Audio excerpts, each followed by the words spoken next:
Júnior Rostirola, casado com Michele, pai do João Pedro e Isabela, autor do livro Encontrei um Pai, onde relata um pouco da sua história e trajetória de superação, e do best-seller devocional Café com Deus Pai, o mais vendido no Brasil em diversos sites e livrarias. Presidente da Igreja Reviver, na cidade de Itajaí, Santa Catarina. Vamos ouvir agora Pastor Júnior Rostirola.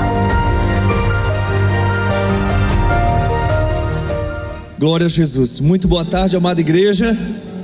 Que a paz seja com todos. É uma alegria imensa estar aqui juntamente com essa equipe pastoral. O pastor Luiz também me recebendo com muito amor e carinho. Por esse convite também eu sou muito grato. Eu não saio da minha cidade por um acaso, até porque eu não sou pastor itinerante. Então eu só saio por um propósito. Então se eu estou aqui nessa tarde, é porque tem um propósito e Deus vai fazer grandes coisas aqui. Não por mim, mas por Ele, amém? Então diga comigo assim: Senhor Jesus, ministra ao meu coração. Se for preciso me confrontar, me confronte, mas não permita que eu saia desse ambiente sem receber tudo aquilo que Tu tens para a minha vida, que Tu tens para o meu ministério, que Tu tens para a minha família. Que assim seja, amém, Jesus. Assim como foi falado aqui muito bem, eu sou casado com a Michele e sou pai para toda a vida do João Pedro, que vai fazer 19 anos, e da Isabela, que tem 13 anos. Quero que você conheça melhor. Essa é a minha família, a família que Deus me deu, uma família linda. Eu tenho os filhos mais lindos do mundo, porque são meus. Ou o filho do vizinho é mais bonito que o seu? Você não tem o filho mais lindo do mundo? Essa igreja é a igreja mais linda do mundo para vocês, amém ou não amém? Porque aqui você faz parte, amém? Michele realmente é um milagre. Ela, quando nasceu, ela foi desenganada pela medicina. Eu estou aqui, reencontrei com a pastora Cida, lá de Itajaí, uma mulher que fez parte da nossa família, fez parte da nossa vida, principalmente da minha esposa. A pastora Cida sabe muito bem tudo que a Michele passou, tudo que a Michele viveu. Quando ela nasceu, ela já foi desenganada pela medicina. Aos 13 anos, ela estava indo para um retiro de adolescentes, e estavam indo em um ônibus, e esse ônibus ele caiu de cima de uma ponte que liga Itajaí com Navegantes, duas cidades lá no estado de Santa Catarina. Morreram 7 pessoas. Morreu a pastora da igreja e morreu 6 amigas da Michele. Depois de 2 anos, Michele descobriu que ela desenvolveu um tumor no pâncreas, e ela teve que fazer uma grande operação. E o médico disse para ela e para a mãe dela que ela nunca iria poder gerar filhos. Quando eu comecei a namorar com Michele, ela compartilhou isso comigo, mas nós tínhamos uma palavra dos céus. Quando você tem um diagnóstico e você tem uma palavra liberada dos céus, sempre fique com a palavra liberada, porque ela vai se tornar realidade na sua vida. Nós casamos, 8 meses de casado, Michele estava grávida do nosso primeiro filho, João Pedro. Mas quando ela estava dando à luz e o pediatra segurou o João Pedro no colo, ele realmente diagnosticou o meu filho com hidrocefalia. Ele nasceu com um furo aqui bem no início da coluna. E naquele momento a gente ficou um pouco desesperado. Nós somos seres humanos, não é verdade? A nossa estrutura é pó, não é verdade? Então a gente se apavora, mas a gente foi para o joelho, nós oramos a Deus, e o meu filho nunca teve hidrocefalia, para a glória de Jesus. Mas com 6 meses de idade, Michele ainda amamentando João Pedro, de repente ela começou a sangrar pelo nariz, pela boca, e a gente ficou um pouco assustado. Dias depois, Michele foi internada às pressas porque ela foi diagnosticada com púrpura e lúpus. Uma doença terrível que a medicina diz, que não tem cura. Não tem cura pela medicina. Não tem cura pelo homem. Michele então ficou entre a vida e a morte. Para você ter uma noção, o mínimo que um ser humano pode ter de plaquetas é 140 mil plaquetas. Quando ela começa a cair, o sangue começa a virar água, para você entender melhor, não coagula. 10 mil plaquetas, o sangue praticamente vira água e já dá hemorragia cerebral e a pessoa morre. Michele chegou a 3 mil plaquetas. Eu chegava no hospital, a médica dizia assim: olha, a Michele é um milagre, ela está viva porque Deus quer.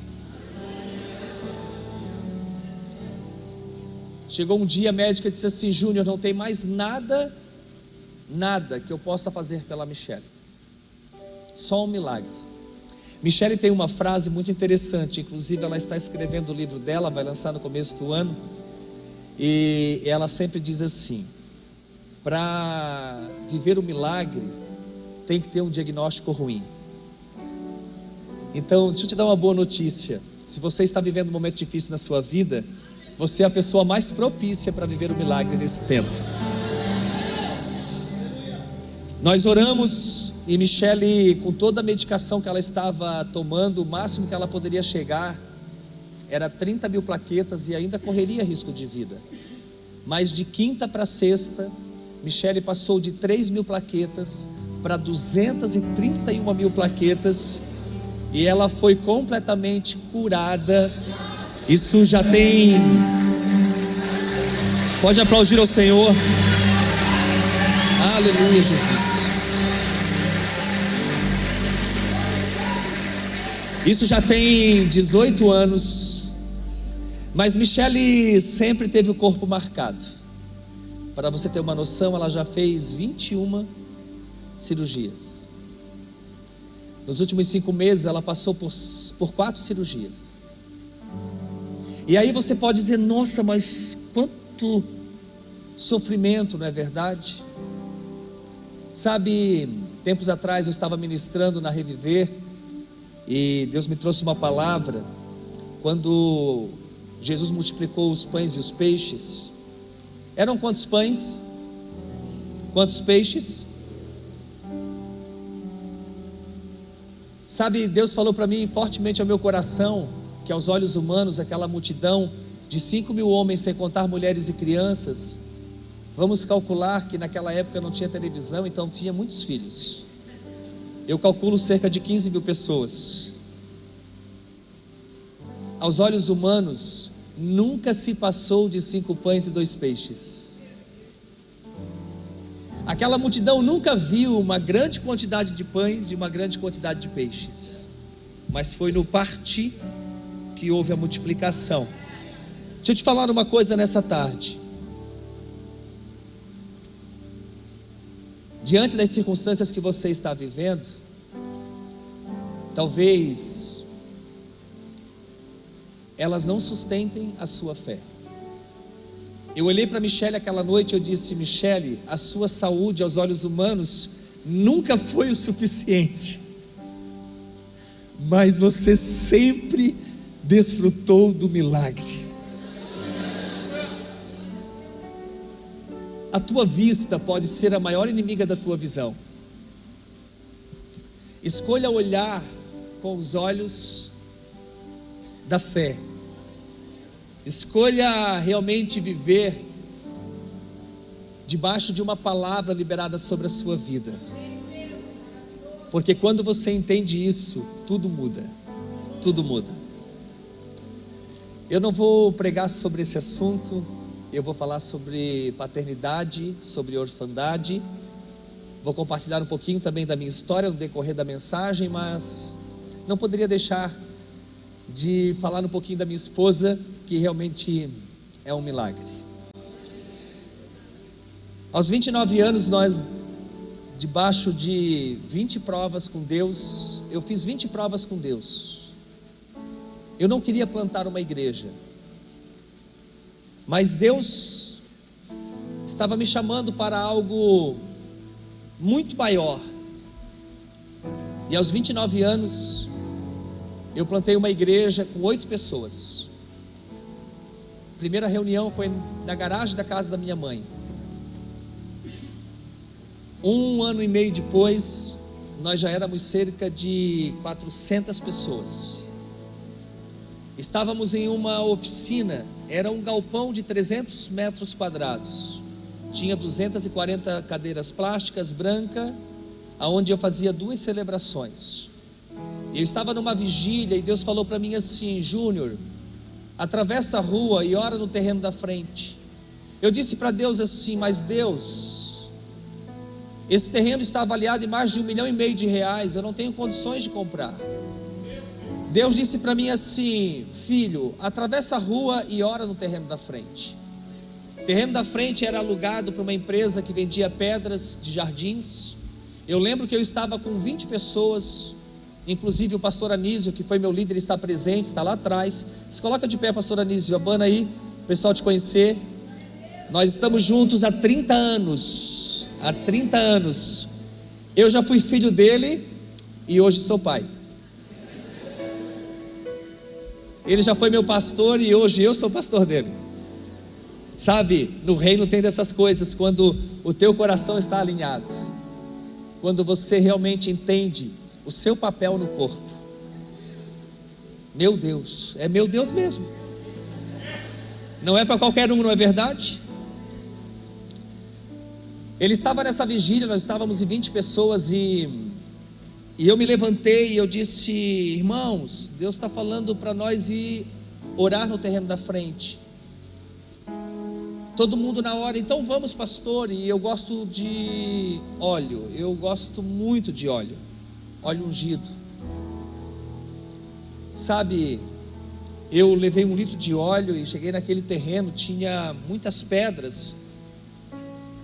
E eu pedi para aqueles irmãos, cada um pegar um punhado de pedra. Era de madrugada e eu disse: enquanto eu vou orar e ungir o terreno, vocês vão lançar essas pedras no terreno e profetizar que essas pedras serão transformadas em famílias restauradas no altar do Senhor. Agora você imagina, é de madrugada, aqueles 20 irmãos estão pegando um punhado de pedra, lançando no terreno, eu jogando óleo e orando, parecia um centro de umbanda. Quem passava na rua, naquelas horas, imaginava: é macumba. Oramos aquele terreno. 4 dias depois, diga comigo, 4 dias depois, eu era o único funcionário da igreja e eu estava varrendo a calçada da frente daquele galpão. E chegou um senhor e disse assim: eu queria conhecer o pastor dessa igreja. Eu disse: sou eu o pastor. Não, mas eu queria conhecer o pastor responsável.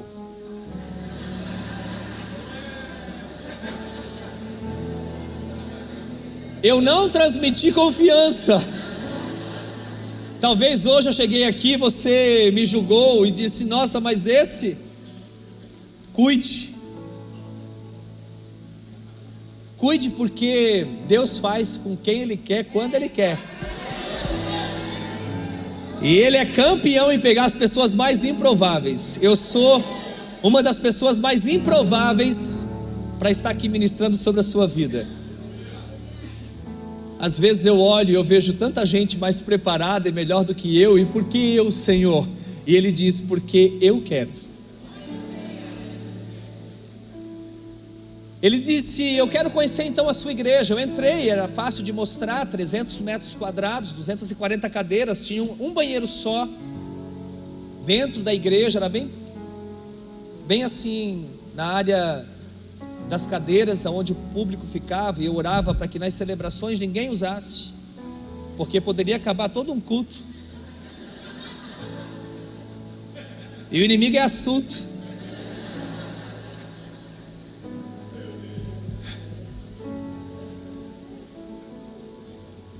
Eu mostrei para ele e ele disse assim: eu sou o dono do terreno ali da frente.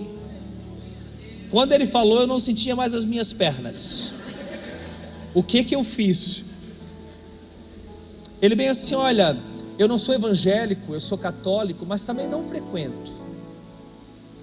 E algo dentro de mim diz que eu tenho que construir uma igreja para você.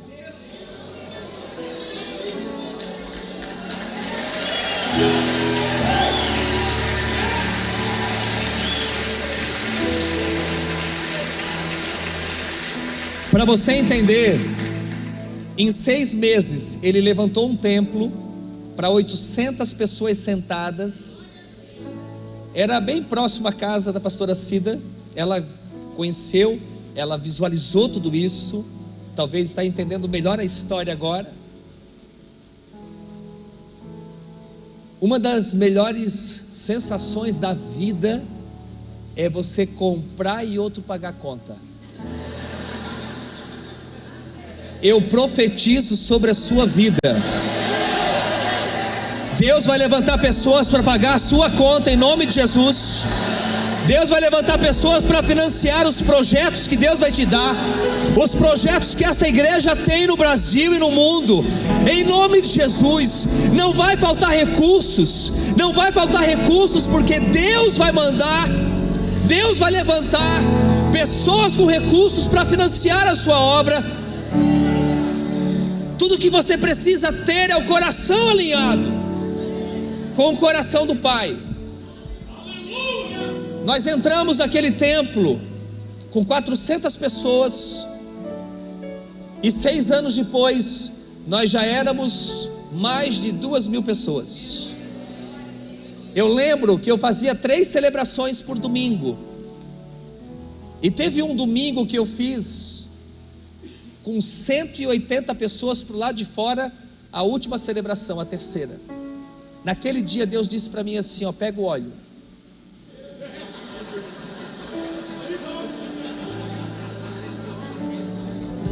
Pega o óleo. É desse jeito. Nós começamos a ungir todos os terrenos da cidade. De repente apareceu para nós um terreno de 14.000 metros quadrados, avaliado em mais de 25 milhões de reais, bem próximo ao porto da cidade. Nós com R$1.850 na conta bancária. Nossa igreja nunca guardou dinheiro. Tudo que entra nós aplicamos em vidas. E se Jesus voltar hoje, Ele não vai pegar uma conta milionária na igreja Reviver. R$1.850 na conta bancária nós tínhamos, e de repente nós estávamos visualizando um terreno que custava milhões. Me assentei com os proprietários, negociamos, e o meu desafio era construir um templo que iria custar para a igreja 5 milhões de reais. Com R$1.850 na conta bancária, irmãos, não tem como aos olhos humanos. Mas aquilo que eu falei para você nessa noite, a tua vista pode ser a maior inimiga da tua visão. Eu não tinha recursos, mas eu tinha uma palavra. Aos olhos humanos eu não conseguia realmente enxergar uma saída, mas com os olhos espirituais eu reconhecia que aquele que prometeu é fiel e justo para cumprir. Nós fechamos o contrato, e eu acredito que aqueles proprietários, quando me olharam, pensaram: nossa, como esse rapaz tem dinheiro. Não sabiam eles que eu tinha R$1.850 na conta bancária. Quando nós saímos, estávamos na porta do cartório, eu, pastora Anísia, minha esposa, pastora Mary, um olhou para o outro, e agora? Agora é começar. Chamei a máquina, começamos a cavar as sapatas. Não tínhamos dinheiro para pagar as sapatas. A máquina, uma semana de máquina, escavando as sapatas, era muito mais do que R$1.850 na conta bancária. Eu lembro que o meu administrador chegou para mim e disse assim: Pastor Júnior, sexta-feira nós temos que pagar o cara da máquina e nós não temos dinheiro. Eu disse: calma, que vai dar e vai sobrar. E assim a gente construiu em 1 ano e 2 meses. batemos o recorde. Construímos uma igreja para 3.000 pessoas sentadas por celebração. E eu quero mostrar para vocês a nossa igreja, que estamos há 2 anos e meio neste novo lugar. Vamos então...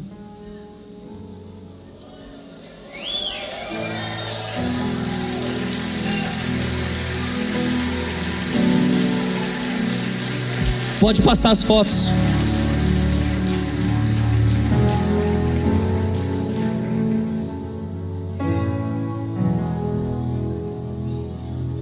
Essa é a nossa família.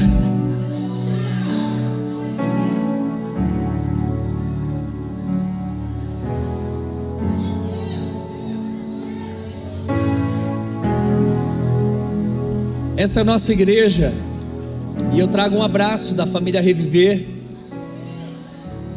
E sabe que nós já estamos fazendo 3 celebrações nesse espaço novo. E semana retrasada Deus disse para mim assim, ó, pega o óleo.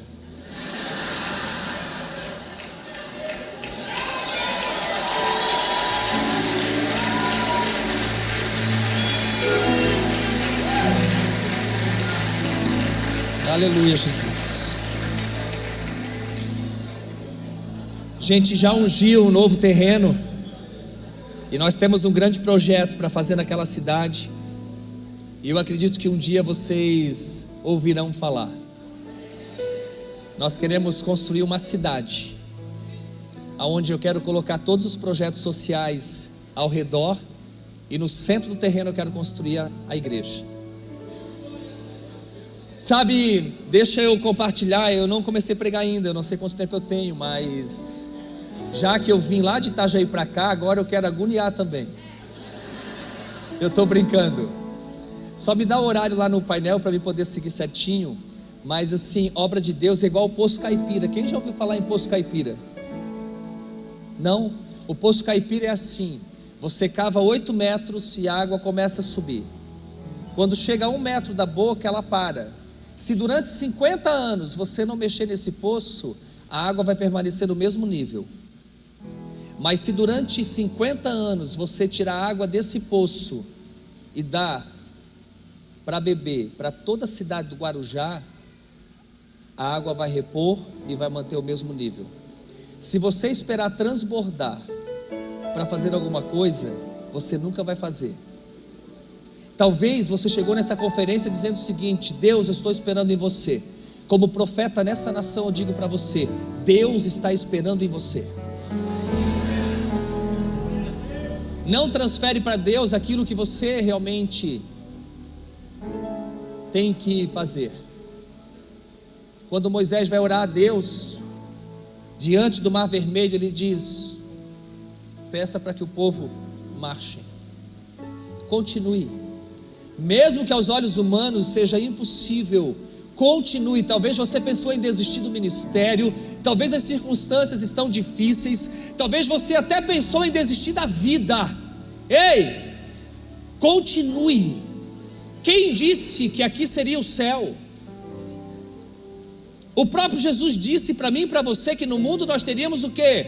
Aflições, mas ele disse: tem de bom ânimo, eu venci o mundo.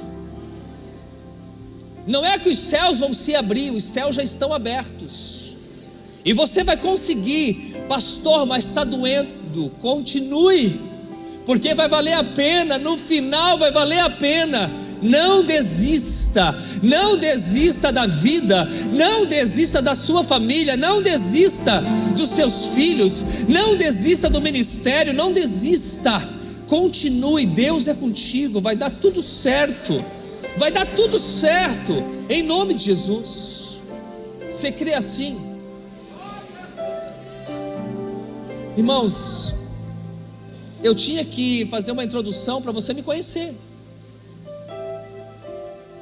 Agora eu quero pregar. Abra sua Bíblia, o Evangelho de Lucas, do capítulo 15, verso de número 24, número 11 em diante, até o 24. Quem achou, diga amém. Quem não achou, diga eu vou achar.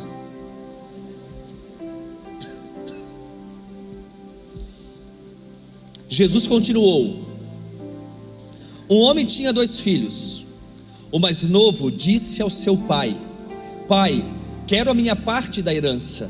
Assim ele repartiu sua propriedade entre eles. Não muito tempo depois, o filho mais novo reuniu tudo o que tinha e foi para uma região distante, e lá desperdiçou seus bens vivendo irresponsavelmente. Depois de ter gasto tudo, houve uma grande fome em toda aquela região, e ele começou a passar necessidade. Por isso foi empregar-se com um dos cidadãos daquela região, que o mandou para o seu campo a fim de cuidar de porcos. Ele desejava encher o estômago com as vagens de alforrobeira que os porcos comiam, mas ninguém lhe dava nada. Caindo em si, diga comigo, caindo em si, ele disse: quantos empregados de meu pai têm comida de sobra, e eu aqui morrendo de fome?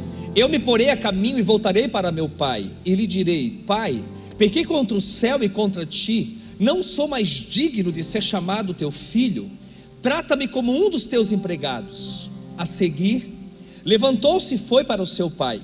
Estando ainda longe, seu pai o viu e, cheio de compaixão, diga comigo, cheio de compaixão, correu para o seu filho e o abraçou e beijou. O filho lhe disse: pai, pequei contra o céu e contra ti, não sou mais digno de ser chamado teu filho.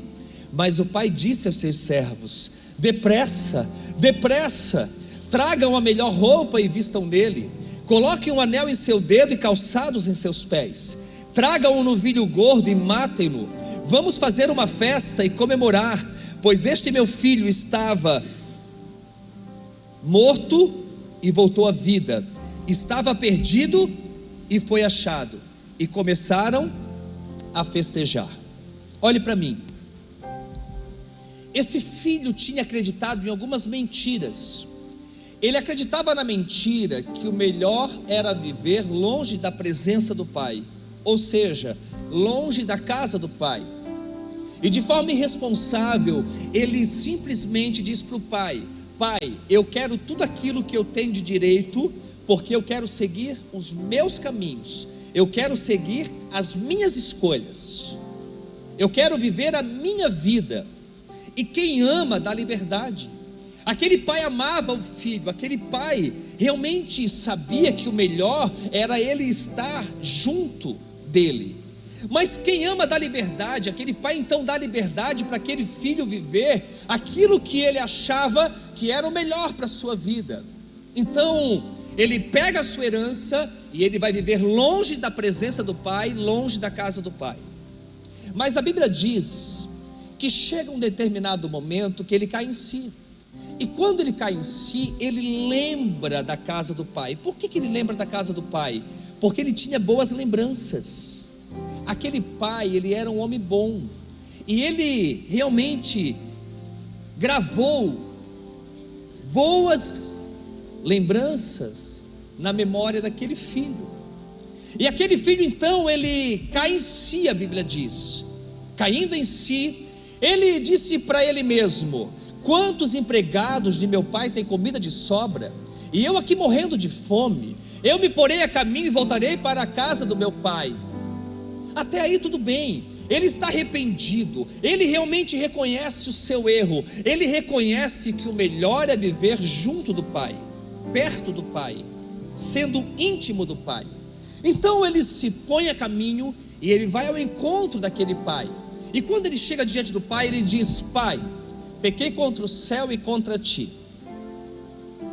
Ele reconhece, ele é humilde o suficiente para reconhecer que as suas escolhas não foram as melhores. Sabe, mas aquele filho ainda acreditava em uma outra mentira. Qual era a mentira que ele acreditava? Que ele nunca mais poderia ser filho.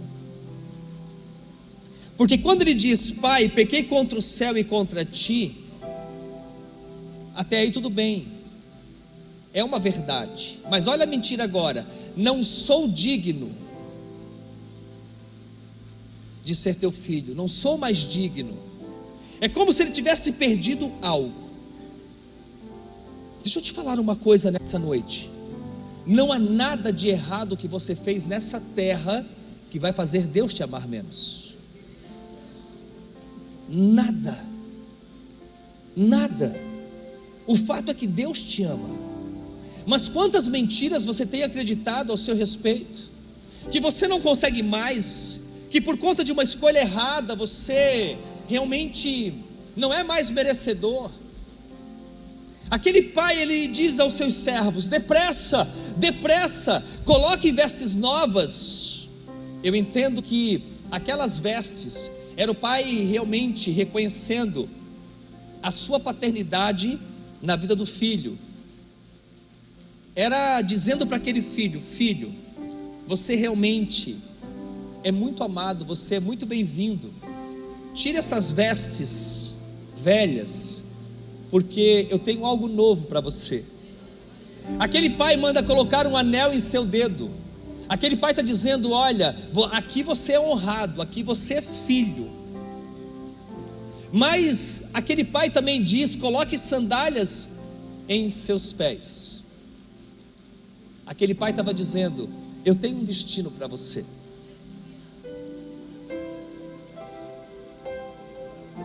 Sabe, aquele pai tinha um outro filho que não sai de casa, mas estava tão perdido quanto aquele que saiu. Por quê? Porque quando o pai recebe o seu irmão, ele manda matar um novilho gordo e manda fazer uma festa. Você lembra muito bem dessa passagem bíblica. E quando eles estão ali festejando e se alegrando, porque aquele filho estava morto e voltou à vida, estava perdido e foi achado, aquele irmão que não sai de casa, mas estava tão perdido quanto aquele que saiu, ele fica indignado. Como pode? Como pode? O pai se aproxima dele e diz: filho, o seu irmão voltou. Como pode, pai? O senhor nunca me deu um cabrito sequer para eu festejar com os meus amigos, e quando volta esse teu filho que esbanjou os teus bens com as prostitutas, tu matas o novilho gordo e faz uma festa? Sabe, esse filho que não sai de casa é legalista, valoriza mais coisas do que pessoas. Ele não consegue realmente receber o seu irmão com alegria. Quando Jesus compartilhou essa parábola, ele estava nos ensinando o funcionamento do reino dos céus. Esse pai representa Deus, e esses dois filhos representam muitas vezes eu e você, que decidimos viver os nossos caminhos, decidimos viver as nossas escolhas, decidimos muitas vezes viver longe da presença do pai. Aquele pai era um homem bom. Mas quando você é vítima de uma situação, você concorda comigo que a vida machuca? A vida machuca, mas Deus cura. Talvez você não teve escolha. Talvez você não nasceu num lar como esse, onde o pai era alguém presente, alguém que realmente te amava, alguém que te abraçava, alguém que estava contigo, se preocupava contigo. Talvez você foi vítima de um lar totalmente disfuncional, e hoje você não consegue viver tudo aquilo que Deus tem para você por conta de algumas mentiras que você ainda tem acreditado. Ei, deixa eu te fazer uma pergunta: o que dirige a sua vida? O que dirige você? Todo indivíduo tem a sua vida dirigida por algo. Todo indivíduo na terra tem a sua vida dirigida por algo. E a pergunta nessa tarde é: o que dirige você? O que dirige você? Aquele filho que sai de casa era dirigido por mentiras que ele acreditava, que o melhor era viver longe da presença do pai. Talvez o que tem dirigido você neste exato momento é uma situação contrária, um problema. Talvez você está vivendo um momento tão difícil da sua vida que isso tem dirigido você, ou talvez um vício que ninguém sabe, ou talvez uma lembrança dolorosa, uma pressão, uma mágoa, alguém te feriu. E aqui eu falo para muitos pastores, e nós pastores vivemos realmente momentos difíceis, porque nós vamos entregar tanto, e nem todos vão reconhecer a nossa entrega. E como é difícil isso, como é difícil lidar com isso, não é verdade? Talvez você, pastor, pastora, foi ferido, foi ferida, e essa mágoa, essa ferida que foi aberta está dirigindo você. E o mais bonito de tudo é quando você reconhece, porque não é porque nós somos pastores e lideramos milhares de pessoas que nós não somos homens e mulheres de carne e osso. Não seja um super-homem, não seja uma She-Ra, não.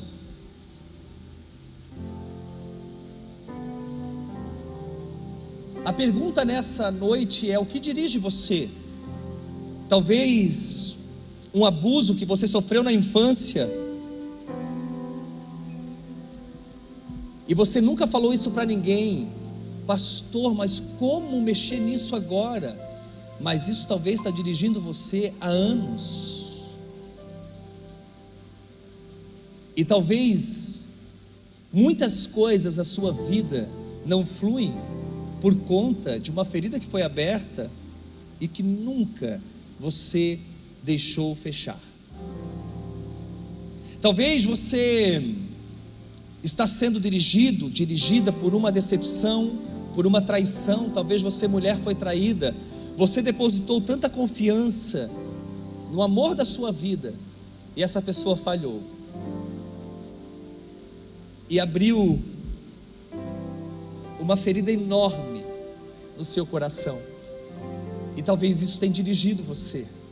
Eu não sei, talvez tantas outras coisas pode estar dirigindo você.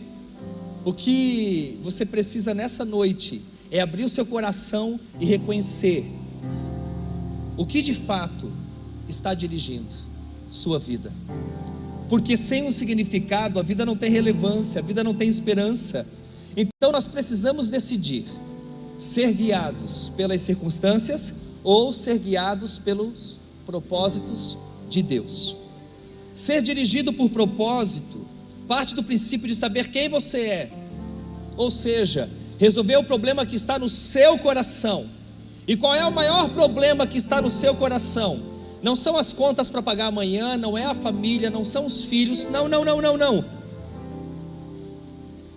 O maior problema da humanidade chama-se orfandade.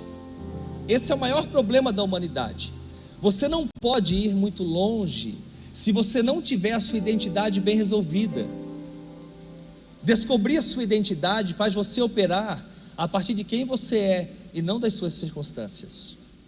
Então, se você realmente não se deixar ser curado, curada, você não vai conseguir fluir nessa terra.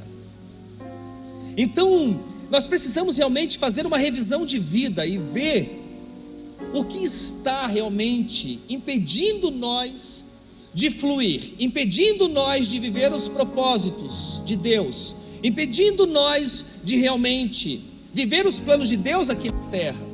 Até que você saiba quem você é, você jamais poderá cumprir o seu propósito na terra. Então você precisa saber quem você é, independente da sua história, independente das circunstâncias contrárias, independente da sua família, se você teve um bom pai ou um péssimo pai, independente de qualquer coisa, você precisa saber quem você é. E nessa noite eu não estou aqui por um acaso. Deus me trouxe aqui nessa noite para ministrar sobre a sua vida, e tudo aquilo que está realmente paralisando você, impedindo você de fluir, vai cair por terra nessa noite, em nome de Jesus. Deus criou cada um de nós com um DNA extraordinário. Entenda isso. Deus criou cada um de nós com um DNA extraordinário. Se você pegar uma semente de uma árvore frutífera, ou de uma flor, ou de uma planta, você vai ver que aquela semente tem o DNA de algo extraordinário. Você concorda comigo que toda semente é uma promessa?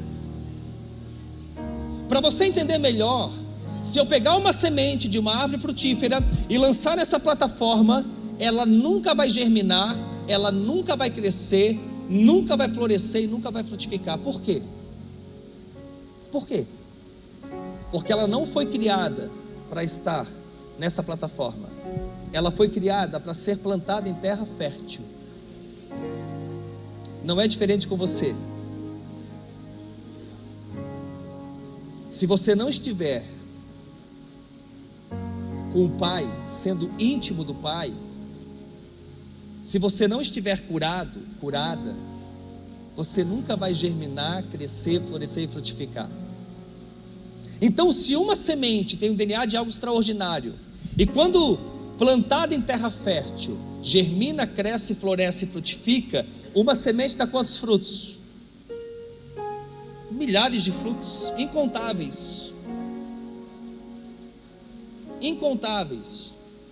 Se uma semente tem o DNA de algo extraordinário, imagina eu, imagina você, que somos a imagem e semelhança de Deus. Então isso quer dizer que você foi criado com todas as possibilidades de fazer grandes coisas. E por que você não acredita? Por que você diz que não é para você? Por que você se diminui? Por que você rejeita você mesmo? Por que você não se acha capaz? Porque sempre o outro é melhor. Sabe o que é isso? Falta de identidade. Falta de saber quem você de fato é. Falta de saber quem de fato você é. Entenda que você tem um DNA extraordinário plantado em você com todas as possibilidades de fazer grandes coisas. Tudo que Deus tem para você já está no seu DNA. Todo o projeto de Deus já está plantado em você. A única coisa que você precisa saber: quem você é. Porque quando você sabe quem você é, independente das circunstâncias, independente do que as pessoas falam, independente do que as pessoas acham, independente do que está acontecendo no mundo, você vai continuar crescendo, florescendo e frutificando.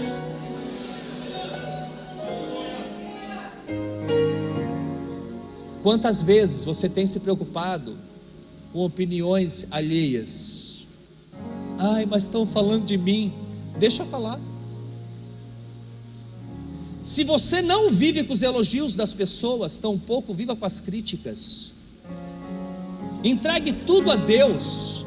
Todo o elogio que eu recebo eu entrego a Deus, e toda crítica que eu recebo eu entrego a Deus. E eu continuo crescendo, florescendo e frutificando. Porque eu sei quem sou eu. Eu descobri a minha identidade, porque por muitos anos eu fui escravo das circunstâncias. Por muitos anos eu fui paralisado. Muitas vezes a falta de paternidade, de legado, gera dúvidas nas pessoas. Por isso há tanta gente que se sente perdida, questionando muitas vezes o motivo de certas coisas que lhe sobrevêm. Um jovem na casa dos 20 anos escreveu o seguinte: sinto-me um fracassado, pois luto para me tornar algo que nem ao menos sei o que. Tudo que sei fazer é sobreviver. Algum dia, se eu descobrir meu propósito, sentirei que estou começando a viver. Olha o que esse jovem falou: sinto-me um fracassado, pois luto para me tornar em algo que nem ao menos sei o que.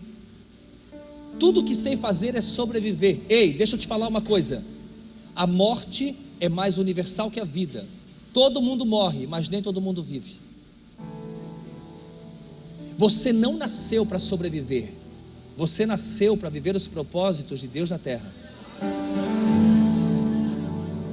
Ai, pastor, mas deixa eu aqui no meu cantinho, meia boca mesmo. Não. Isso é mentira de Satanás, que tem paralisado você. Você não nasceu para correr. Você é flecha, flecha não corre, flecha voa. Vai para cima com cara de leão e coração de cordeiro. Vai para cima, vai para cima. Você é filho, você é filha. Você tem um pai que te ama e ele não te abandona. Pastor, mas está difícil. Continue, porque ele está contigo. Deixa eu compartilhar um pouquinho da minha história para você entender da onde eu vim. O meu bisavô, um italiano, veio morar no Rio Grande do Sul, chamado Augusto. Ele vai conhecer uma italiana que também veio da Itália, chamada Palmira. Eles vão se casar e eles vão ter 19 filhos. Misericórdia. Pode falar, irmãos. Não tinha televisão, é isso aí. 19 filhos. Apesar que, por um lado, isso é bom, porque nós pastores hoje, quando a gente vai aconselhar um casal de namorado, a gente diz: não faz sexo. Mas quando a gente aconselha um casal casado, faz sexo, que o camarada não faz mais. Mas essa é outra mensagem. Ai, pastor, falar nisso. Irmãos, o sexo dentro do casamento é saudável. Não se escandalize não. Tem gente falando em línguas lá já, ó. Eira, Mara! Já valeu a pregação, né, irmão? Meu Deus. Tumultuou aqui a plateia. Calma, pessoal, volte. Olha o som do teclado, volte. Isso. 19 filhos. Ei, papai e mamãe, deixa eu falar uma coisa para vocês. Filhos não vêm pronto, filhos se constroem. O meu avô é um dos 19 filhos, chamado Atílio. Vai crescer nesse lar disfuncional. O meu bisavô era um homem alcoólatra e totalmente violento. Para você ter uma noção, ele era tão violento que ele esquentava ferros no forno a lenha e queimava as pernas da minha bisavó. O meu avô cresceu nesse lar vendo tudo isso. Ele vai se tornar um homem, vai se casar com a minha avó Adelina e vai se tornar exatamente naquilo que o pai dele era: alcoólatra e violento. Ele era tão violento que ele selava a minha avó como sela um cavalo. Ele colocava ela dentro de barris de vinho e jogava morro abaixo. Ela vai morrer aos 26 anos de idade. Vai deixar 3 órfãos. O mais velho é meu pai, com 8 anos, que presenciou muitas brigas. Ele vai crescer, vai se tornar um homem, vai se casar com uma mulher linda, minha mãe, chamada Edith, e vai se tornar exatamente naquilo que o pai dele era e o seu avô era: um homem alcoólatra e totalmente violento. No dia do casamento da minha mãe, meu pai apareceu bêbado, e ela não sabia. E ali começa uma história de terror. Os meus 3 primeiros irmãos não conseguiram chegar na idade de 1 ano.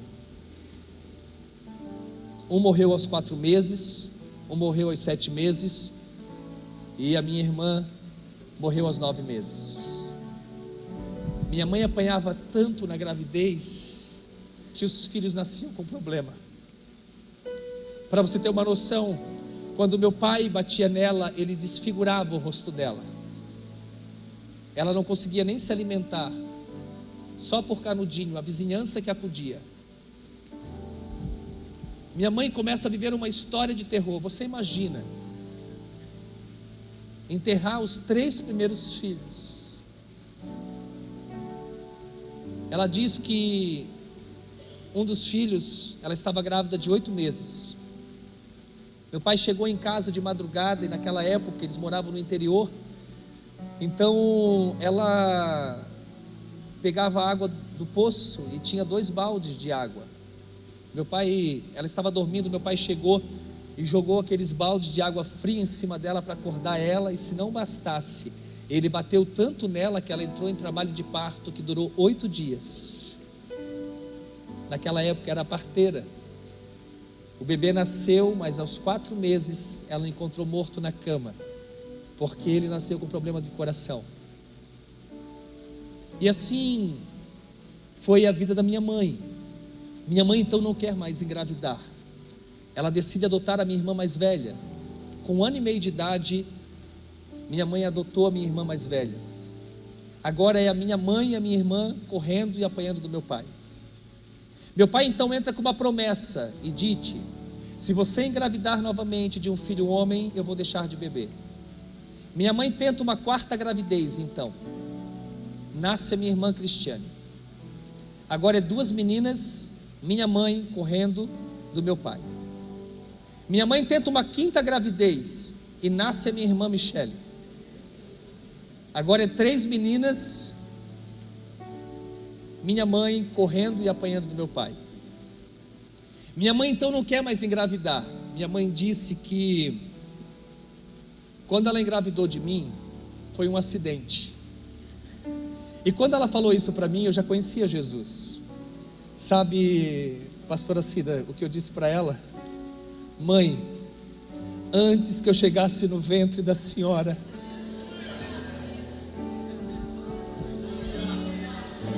Deus já tinha sonhado comigo. Deus já tinha me projetado.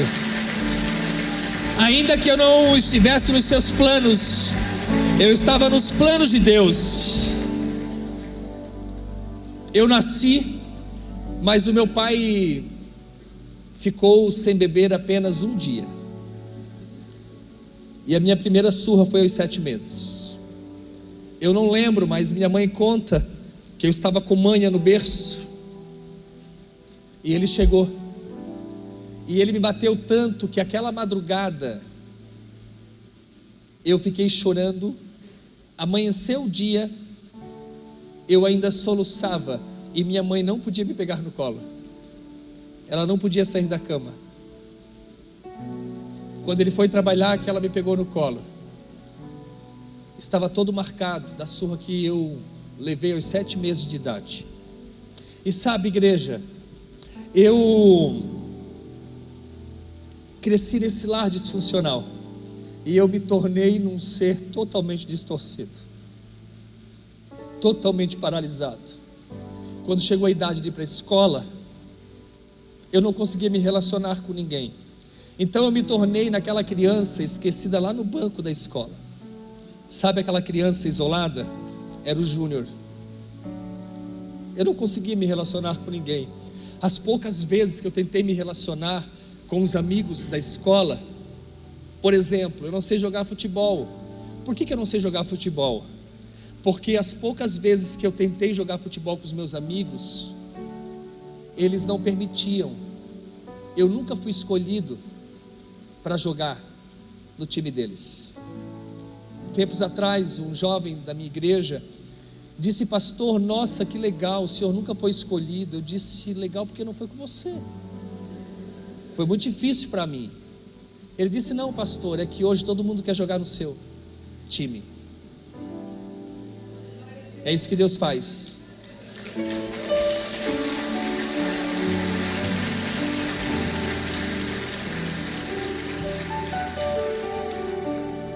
Sabe que eu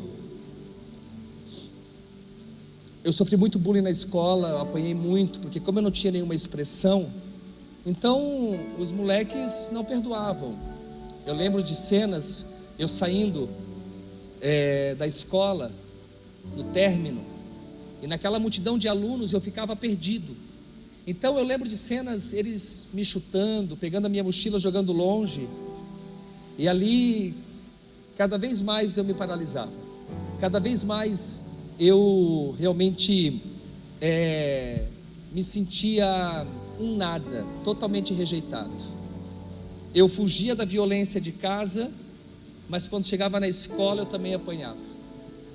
Então para mim foi muito difícil porque eu não tinha amigos, eu não tinha ninguém. Eu comecei a sentir uma dor no abdômen tão forte por conta do sistema nervoso, que aos 13 anos eu cheguei no fundo do poço, e eu disse para minha mãe: mãe, eu não consigo mais ir para a escola. Então aquele ano eu parei na sétima série, eu fiquei 1 ano sem ir para a escola, porque eu não consegui mais, e eu me tranquei no meu quarto, e ali no meu quarto, eu realmente desejava morte. Ali no meu quarto eu estava no fundo do poço, totalmente depressivo. Eu lembro de puxar os meus cabelos. Naquela época não tinha esse negócio de se cortar, porque se tivesse, é porque eu não sabia. Eu tinha me cortado todo. Eu tentava arrancar os meus olhos, eu tenho os olhos verdes, porque eu puxei a minha mãe é clara, mas o meu pai era moreno e os olhos eram negros, e eu acreditava na mentira que o meu pai não me amava, porque eu não era parecido com ele. Então eu me odiava, eu me achava muito feio, eu achava os meus olhos horríveis, e eu tentava arrancar os meus olhos. Eram mentiras que eu acreditava a meu respeito. Os meus amigos falavam que eu não sabia andar, que eu não sabia correr. Então eu acreditava na mentira que eu não sabia andar e nem correr. Então toda vez que eu estava indo para a escola, eu encontrava alguém no caminho, eu parava. Quando a pessoa passava por mim, eu continuava. Tinha alguns terrenos baldios que eu criava atalho para poder passar no meio do mato, para não passar aonde as pessoas passavam. Então eu fugia de pessoas, eu me sentia um ser totalmente distorcido, e tudo isso me levou para o fundo do poço. E eu lembro que quando eu cheguei realmente assim a ponto de desistir, uma senhora me convidou para ir à igreja, a irmã Irene. Eu estava na frente da minha casa. Naquela época ainda eu chupava dedo e cheirava fralda, para você ter uma noção. E quando a minha mãe tirou a fralda de mim, foi como se ela tivesse cortado um membro do meu corpo, porque era o lugar, era o que me fazia me sentir acolhido. É como se eu tivesse realmente segurança naquela fralda. E o convite veio, e eu fui na igreja, e naquela noite eu ouvi falar do amor de Deus. Olha a importância de um convite, olha a importância da igreja. Tanta gente batendo na igreja. Eu amo a igreja. Como não amar a igreja, se foi na igreja que eu conheci Jesus? Foi na igreja que eu fui batizado, foi na igreja que eu conheci minha esposa, foi na igreja que eu casei, foi na igreja que eu tive os meus filhos, foi na igreja. Como não amar a igreja? Como não amar a igreja? Como deixar a igreja? Como deixar a igreja? Não tem como deixar a igreja.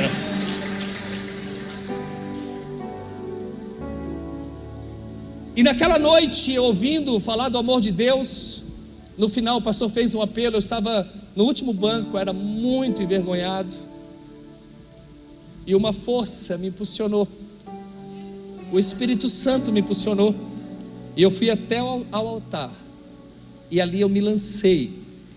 E quando eu saí daquela celebração, eu já não era mais o mesmo Júnior.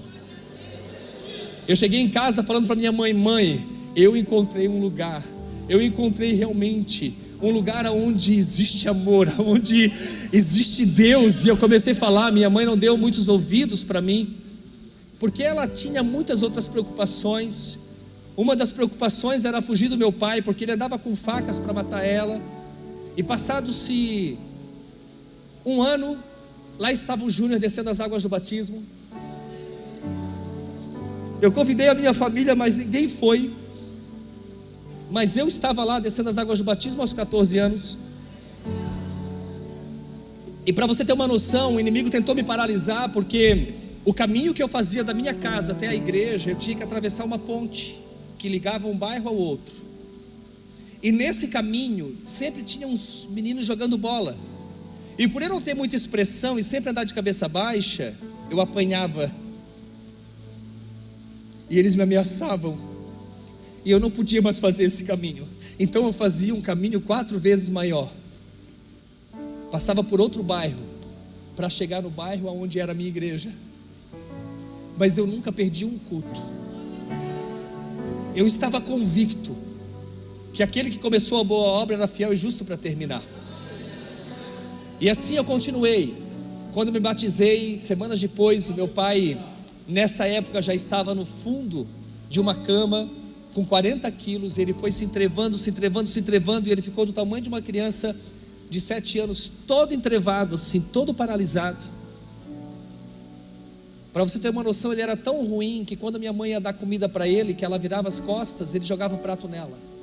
Todo paralisado, mas assim ele viu uma maneira de jogar o prato nela ainda. Ele se sujava todo, ele passava nele todo, nas paredes, na cama, para ela dar banho nele. Ela dava 2, 3 banhos por dia. Minha mãe cuidou do meu pai até a morte. Mas numa tarde ele chamou toda a família. E nós estávamos no quarto, e naquela tarde ele aceitou a Jesus.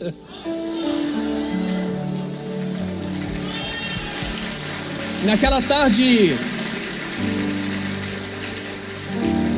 tarde eu vi o meu pai chorar, e eu vi meu pai pedir perdão para minha mãe e para todos nós.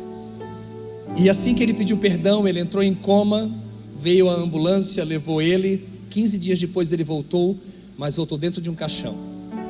Meu pai morreu. E quando a gente chegou em casa, aquele silêncio, era uma casa toda quebrada, uma casa muito engraçada. E eu disse para minha mãe: mãe, vamos recomeçar. Aos 15 anos, um ano depois, minha mãe estava descendo as águas do batismo na minha igreja, as minhas irmãs e os meus cunhados, todos se batizando, e Deus estava começando algo novo. Dos 13 anos, quando eu aceito Jesus, até os meus 22 anos, foi um processo de cura. Mas eu acreditava em muitas mentiras ainda. Existiam as verdades de Deus, aonde Deus falava para mim que Ele tinha grandes propósitos, grandes planos, grandes promessas, aonde eu iria me levantar como um pastor, e tudo isso foi gerando dentro de mim um turbilhão de informações, aonde eu acreditava, mas ao mesmo tempo vinham as mentiras, que eu não me tornaria em um pastor porque eu não falava, eu não teria amigos porque eu não me comunicava. Sabe, hoje dizer que eu posso afirmar que eu sou teu amigo a partir de hoje, para mim é muito importante isso. Deus tem me dado amigos no Brasil inteiro, porque por muitos anos eu acreditei na mentira que eu não teria amigos, que eu não teria uma família. Eu conheci a minha esposa, Deus me deu uma família linda, vocês conheceram. E sabe que uma das coisas que me marcou muito, a minha esposa acreditou em mim antes de fato de eu me tornar em quem eu sou hoje. E ela conseguia enxergar que todas as promessas que Deus tinha para mim iam se tornar realidade. Então a minha esposa sempre me impulsionou a estudar, a fazer faculdade. E eu estava no 7º período de economia, e Deus falou comigo na sala de aula, e Deus disse: filho, eu quero você fazendo teologia. Eu fui na secretaria naquele mesmo dia, eu disse: eu quero trancar minha matrícula. Mas como assim? É por falta de condições financeiras? Não, é porque eu vou fazer uma outra faculdade, mas você está no final, você está no 7º período. Eu disse: olha, você não vai compreender, só tranca minha matrícula aí. Na segunda-feira eu estava dentro de uma sala de aula fazendo teologia. Sabe, Deus foi me levando a fazer coisas que talvez eu nunca imaginei fazer. E aos 29 anos foi quando eu plantei a igreja Reviver. Só que todo esse processo de cura foi com o tempo. Para você ter uma noção, quando eu casei aos 22 anos com a minha esposa, eu não conseguia me comunicar. O pastor Anísio me conheceu assim. E para eu comprar uma camiseta, para você ter uma noção, eu levava a minha esposa, minha mãe e as minhas 3 irmãs, e se uma delas falasse que não gostou, eu não levava. Eu chegava no estabelecimento com o meu carro, se eu via alguém na rua, eu não descia do carro, eu só descia quando eu não via ninguém. porque eu acreditava na mentira que eu não sabia andar e que eu não sabia correr. Olha quantas mentiras. Ei, o filho pródigo, mesmo tendo um bom pai, acreditou em mentiras. Isso quer dizer o quê? Que independente da sua filiação, a vida pode te levar por caminhos aonde não são bons e que te levam para longe do propósito, porque o inimigo, o seu adversário, ele tenta de todas as formas. Aos 29 anos, quando eu plantei a igreja, comecei os projetos sociais. E para resumir o meu testemunho, para nós finalizarmos a mensagem, eu que fui órfão de pai vivo quando criança, hoje eu tenho um orfanato de crianças. Eu que fui órfão de pai vivo quando adolescente, hoje eu tenho um orfanato de adolescentes. Eu que tive um pai viciado, hoje eu tenho um centro de recuperação que trabalha com mulheres viciadas em substâncias psicoativas e mulheres também portadoras de vírus HIV, onde a família não quer mais, nós cuidamos dela até a morte. Se tiver alguma mulher no Guarujá, ou qualquer lugar desse Brasil ou do mundo, que quer tratamento, pode mandar para Itajaí que nós pagamos a conta. Eu tenho um compromisso com o ser humano. Eu sei o que é ter uma pessoa viciada dentro de casa.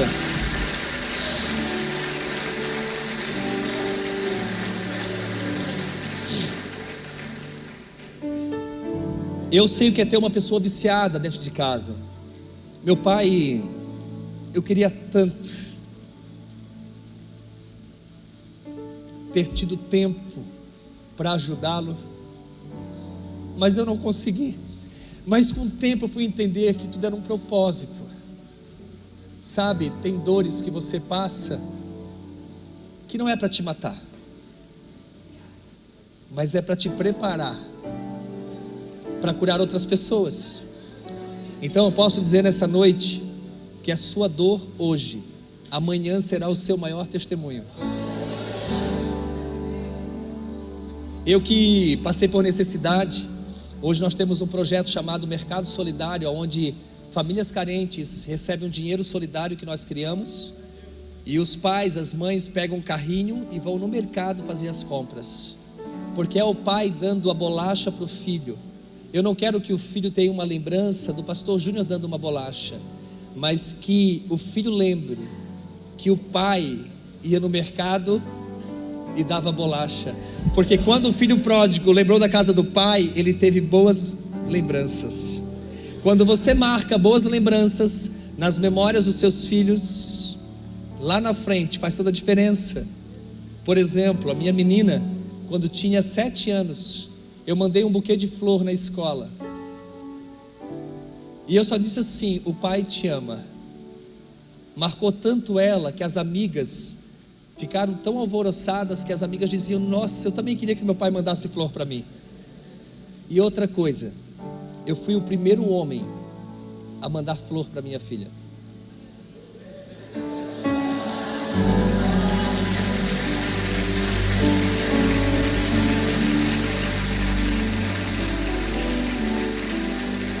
A minha esposa, quando completou 37 anos, eu dei 37 presentes.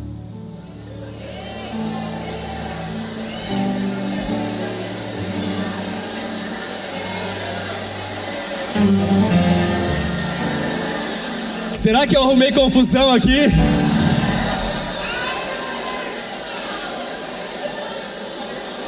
Ei, Deus vai te dar recursos, amém?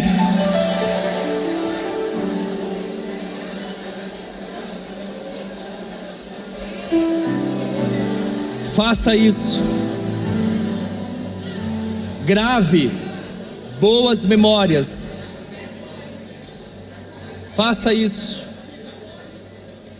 Então, é muito importante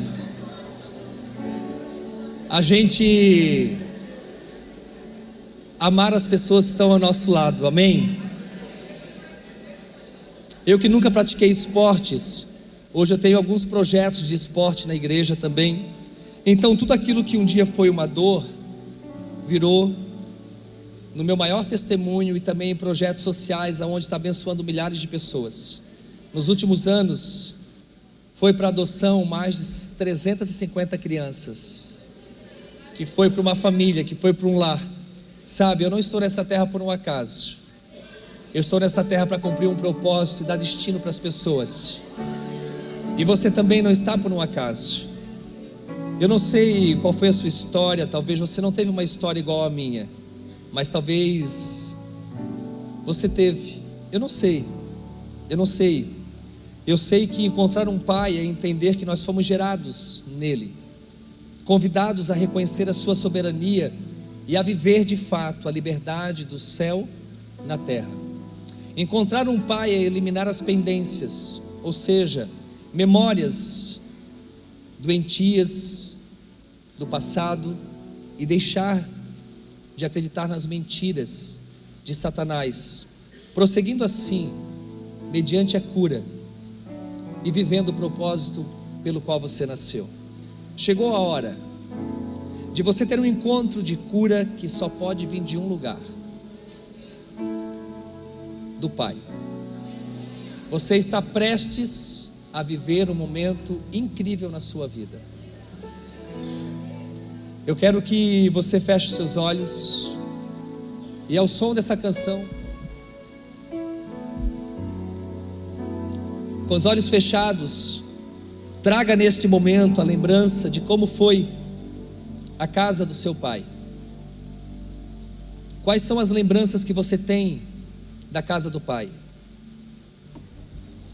O filho pródigo, ele não se sentia mais digno de ser filho, e por isso ele passou a acreditar nas mentiras que vinham em sua mente: incapacidade, desvalorização, preocupação, incredulidade, ansiedade, isolamento, apatia, tantas coisas, fracassos.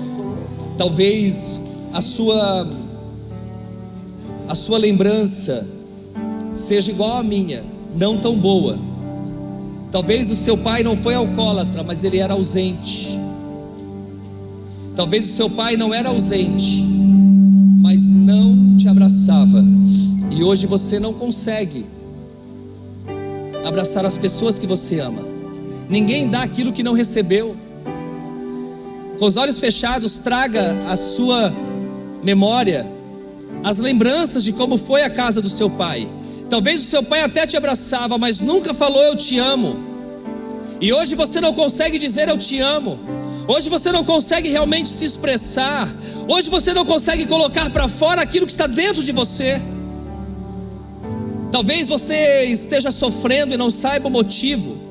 Talvez você venha procurando para os seus vazios um preenchimento superficial nos mais diversos tipos de relacionamentos.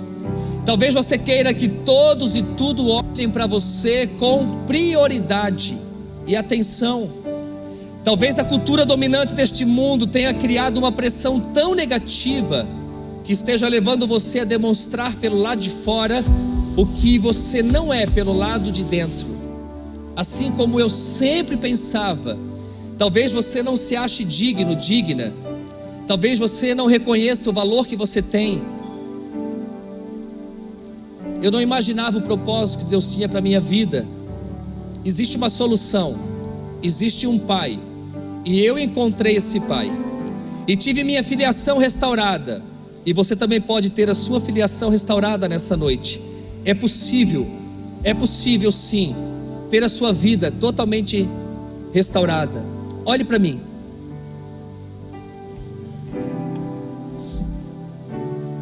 Olhe para mim.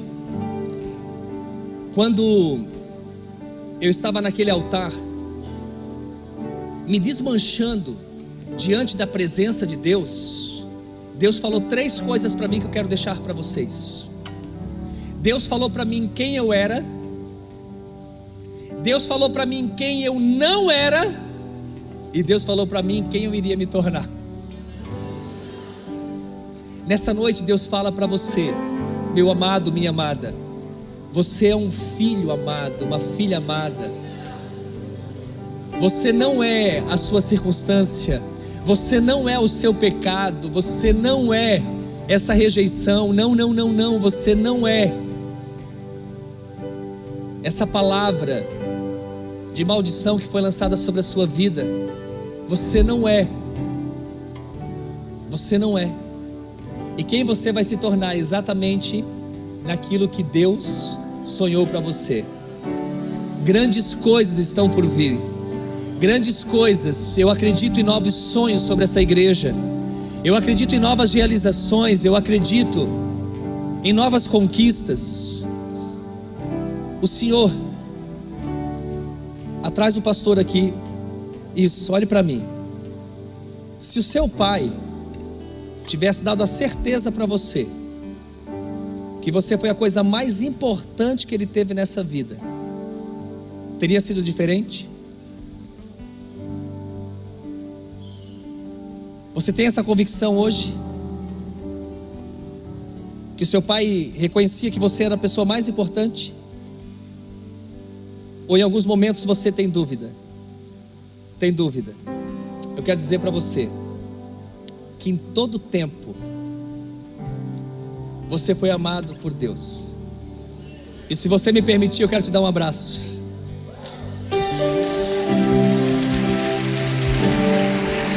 Do medo, eu sou filho de Deus. Eu já não sou mais escravo do medo. Eu sou filho de Deus. Antes de nascer, escolhido fui por meu nome me chamou. De novo nasci em sua família. O seu sangue me comprou. Eu já não sou mais escravo do medo. Eu sou filho de Deus. Ei, talvez você tenha se definido pela rejeição. Rejeição é um episódio aonde você foi criticado, aonde você foi abandonado, aonde você realmente foi acusado, aonde seu pai foi indiferente. Rejeição é um episódio onde você foi invalidado, indesejado, presenciou muitas brigas dos pais, onde você se sente inseguro para o futuro. Rejeição é um episódio onde você foi maltratado, abusado fisicamente ou emocionalmente, inferiorizado, injustiçado, não amado, comparado, indiferente, privado do básico. Talvez você tenha se definido por esse abuso que você sofreu na infância. Ou quantas palavras, surras, abandonos, tudo decorrente de uma rejeição que virou uma ferida e que vai se manifestar primeiramente emocionalmente, e no decorrer dos anos essa ferida vai se manifestar em uma disfunção sexual, emocional, financeira, e você vai se tornando em alguém que não é os planos de Deus. Quantos aqui têm essas lembranças dolorosas, não é verdade? Dói muito. De alguma maneira você vai tentar disfarçar e compensar essas dores. E talvez você vai compensar essas dores na comida, no sexo, no dinheiro, aonde você gasta de forma compulsiva. Mas deixa eu te falar uma coisa, pastor, eu tive um bom pai. Eu tenho a certeza que o irmão ali não tem. Eu tenho, por exemplo. Você está dizendo para você mesmo agora: pastor, eu tenho. O irmão não tem, mas eu tenho. Mas talvez os seus pais foram inexistentes. E quando os pais são inexistentes, os filhos se tornam solitários. Quando os pais são separados, os filhos se tornam frágeis. Quando os pais são rígidos demais, os filhos se tornam insensíveis. Quando os pais são isolados, os filhos se tornam superficiais. Quando os pais são superprotetores, os filhos se tornam medrosos. Quando os pais são frios, os filhos se tornam carentes. Quando os pais são liberais, os filhos se tornam inconsequentes. Quando os pais são consumistas, os filhos se tornam materialistas. Quando os pais são desleais, os filhos se tornam rebeldes. quando os pais são disfuncionais, os filhos se tornam codependentes. Talvez você se encaixe em um desses. Eu não sei a sua história, mas uma coisa eu sei: Deus me trouxe aqui para ser canal de bênção na sua vida e você ser curado, curada para a glória dele. Ei, preste atenção. Quando chegou o caixão do meu pai,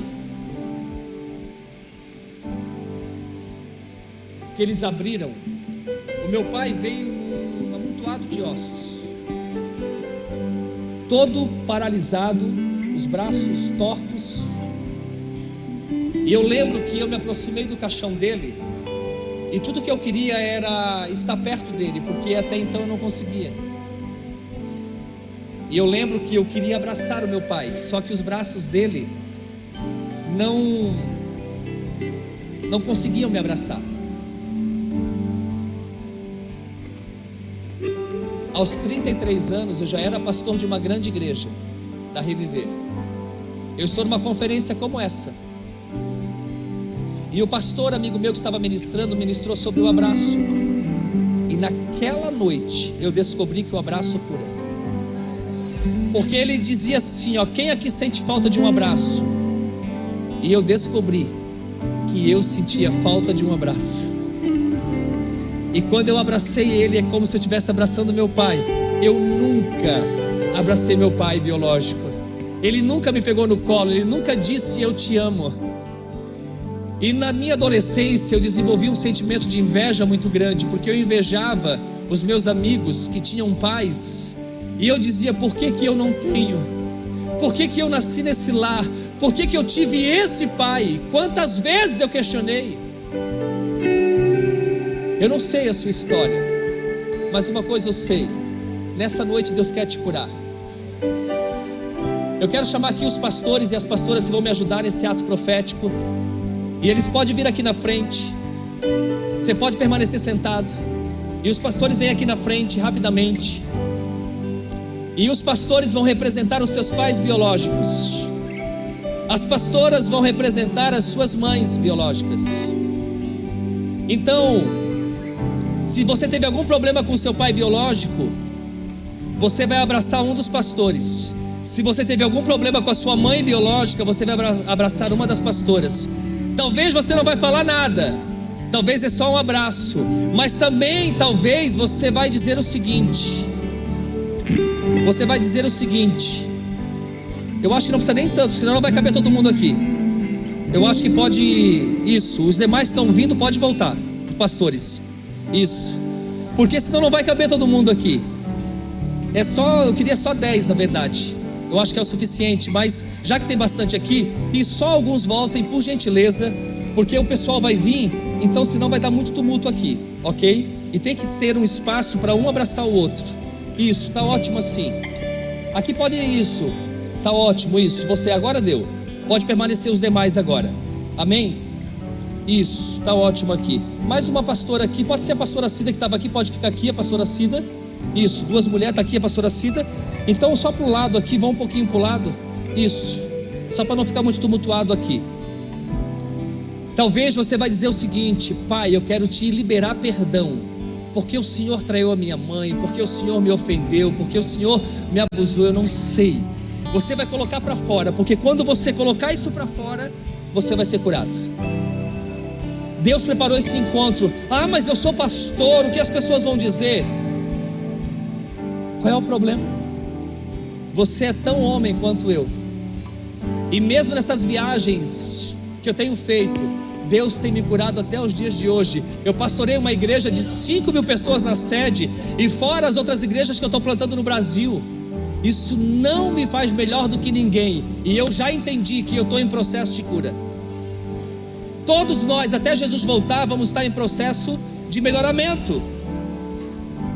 Hoje eu sou melhor do que ontem, e amanhã eu serei melhor do que hoje. Então, se tem alguma coisa que ainda você lembra e que te traz uma certa dor, isso de uma certa forma está dirigindo a sua vida, e nessa noite vai cair por terra. Sai do seu lugar e ao som dessa canção você vai vir aqui e abraça um deles. Pode vir. Com a melodia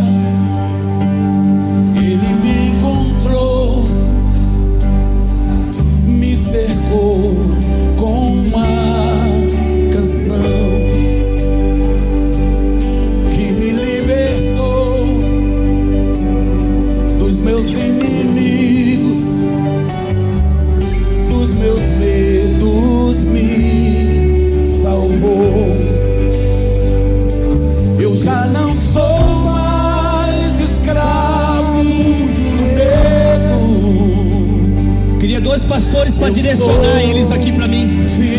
Só para direcionar eles. Eu já não sou mais escravo do medo. Eu sou filho de Deus. Antes de nascer, escolhido fui por meu nome. Era Manassurica Ramanashaya. Sim, Deus, De novo nasci. o Senhor te cura nessa noite. Sua família, o seu sangue me comprou. Eu já não sou mais escravo do medo. Seja livre. Eu sou filho de Deus. Eu já não sou mais escravo do medo. Eu sou filho de Deus. Abri o mar pra eu passar por ele. Perfeito amor que me alcançou. Me resgatou e agora posso cantar. Eu sou filho de Deus. Abri o mar pra eu passar por ele. Ele está abrindo o mar nessa noite. Perfeito amor que me alcançou. Seja resgatado. Resgatou e agora posso cantar. Eu sou filho de Deus. Eu sou filho de Deus. Eu sou filho de Deus. Antes de nascer, escolhido fui por meu nome me chamou. De novo nasci em sua família. Dos meus seus me comprou. Eu não sou mais escravo do medo. Eu sou filho de Deus. Eu não sou mais escravo do medo. Eu sou filho de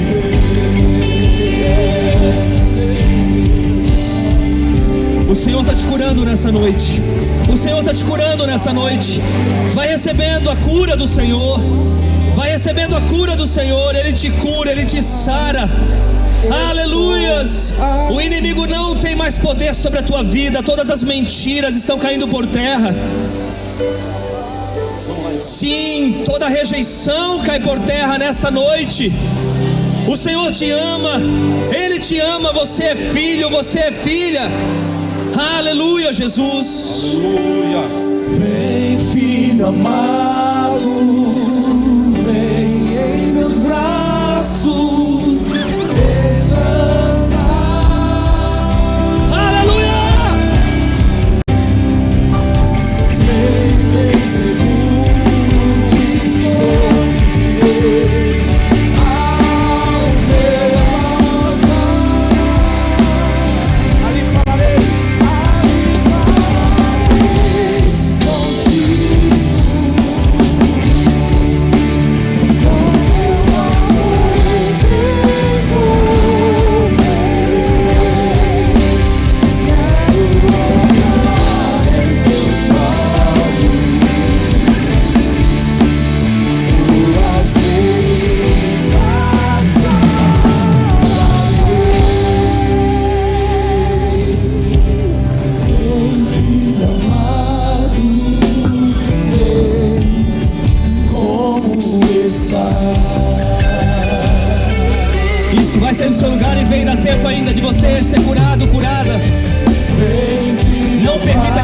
paralise.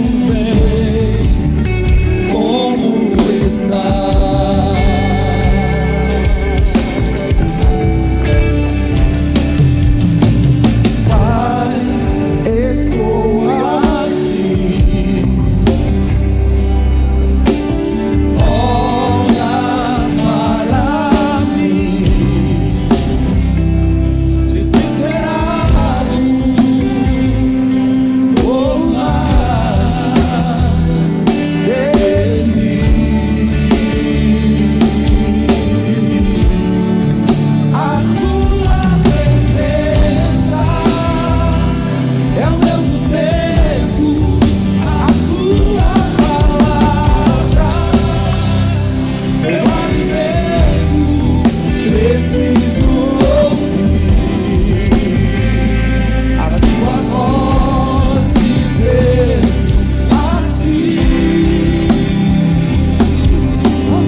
Pai, meu papai, Abba Pai.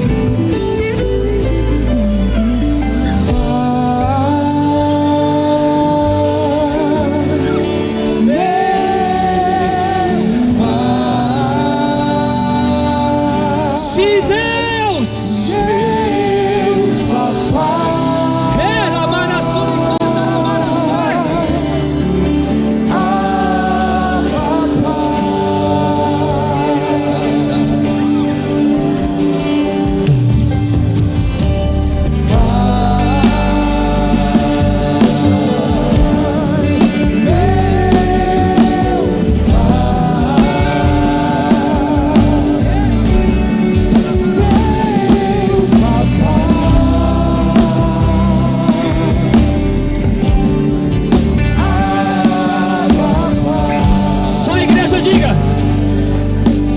Diga.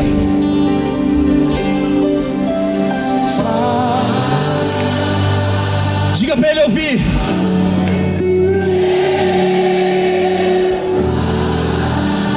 Ela manassuri cantará manachaia.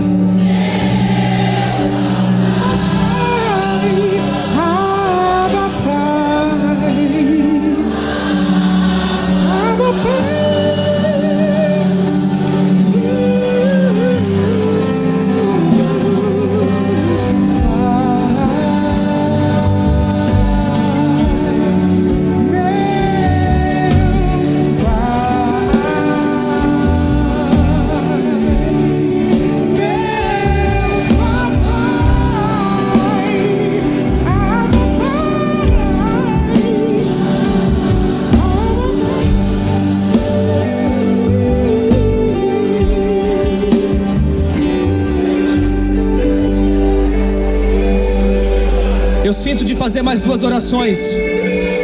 Eu sei que as horas se passam, mas talvez eu nunca mais seja convidado para estar aqui.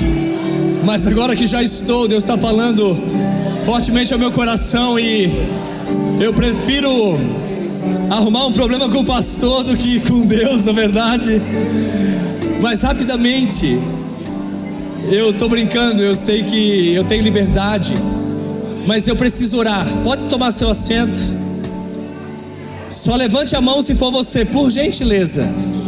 Se não for você, não levante a mão. Mas Deus está me falando que não é uma pessoa, e não é só mulheres, Deus está falando de homens também. Deus está me mostrando homens e mulheres que foram abusados sexualmente e emocionalmente também, por palavras. Você foi abusado de forma emocional também. Eu quero que você levante suas mãos aí onde você está. Não é só você, isso, tem mais pessoas. Pode levantar a mão, senão eu vou ficar aqui até meia-noite, porque Deus está mostrando muitas pessoas isso. Ei, o diabo tenta parar você já há muito tempo, mas hoje Deus me trouxe aqui para ministrar sobre a sua vida, porque Deus me diz nessa noite que Ele está começando algo novo a partir de hoje com você. Há uma nova estação chegando sobre a sua vida, há um novo tempo chegando sobre a sua história. Eu quero que você saia do seu lugar e venha aqui na frente. Os pastores vão permanecer aqui na frente, que eu pedi, até o final da celebração. Você não pode se assentar ainda, para me ajudar a auxiliar essas pessoas que precisam da nossa oração. Pessoas que foram traumatizadas, pessoas que foram realmente feridas. Pode vir aqui no altar, não precisa abraçar, só fiquem aqui na frente. Isso. Ao som dessa canção, enquanto eles vêm, vai dizendo: Pai, meu papai, Abba Pai, diga igreja.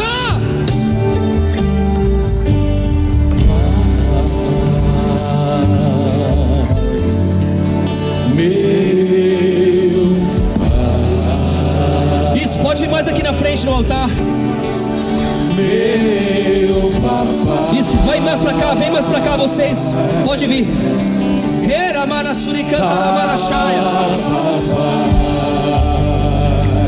Por gentileza, aqui no corredor, os pastores me auxiliam, traga esse povo pra cá pra frente. Isso.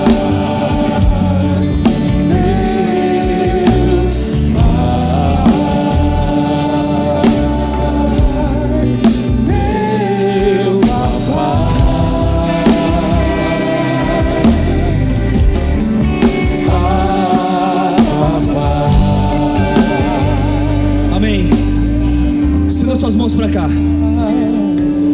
aí onde vocês estão. Ei, o choro de vocês vai se tornar em alegria. Vocês vão curar pessoas. Vocês vão curar pessoas a partir da dor, porque nessa noite o Senhor derrama do seu bálsamo sobre a vida de vocês.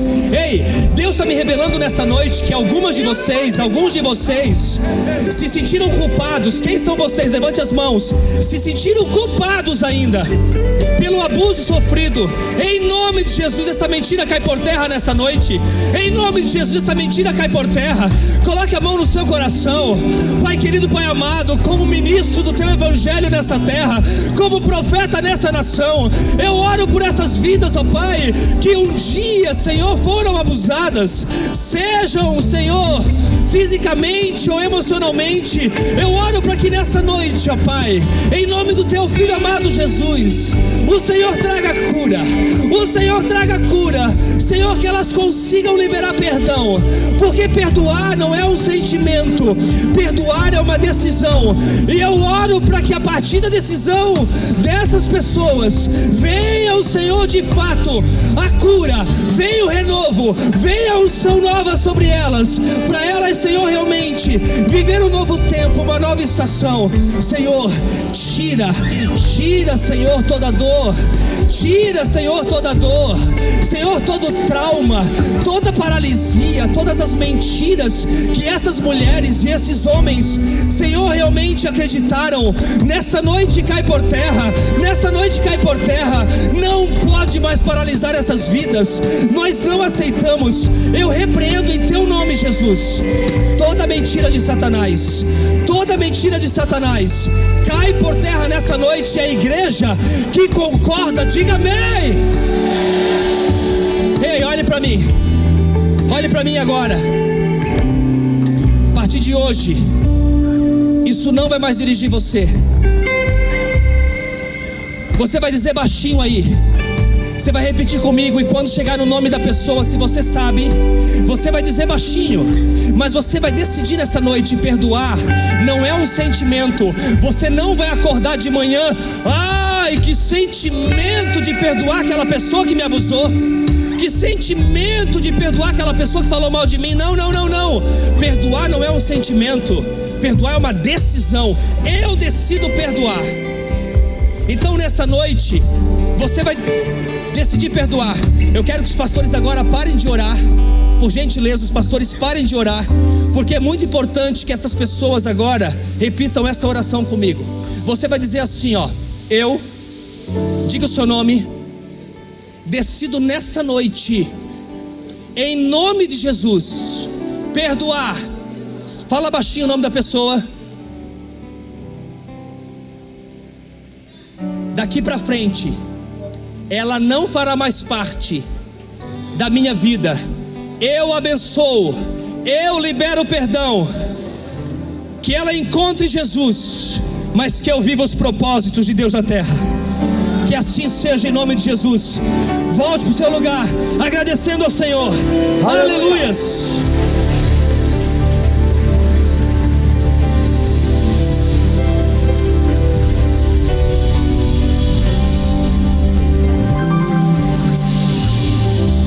Eu tenho só mais uma oração.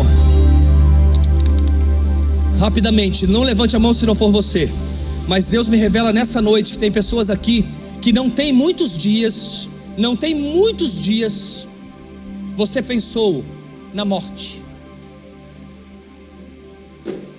Quem são vocês? Pode vir aqui na frente. E não é só essa senhora, essa moça não. Pode vir aqui na frente. Você pensou em morrer de fato.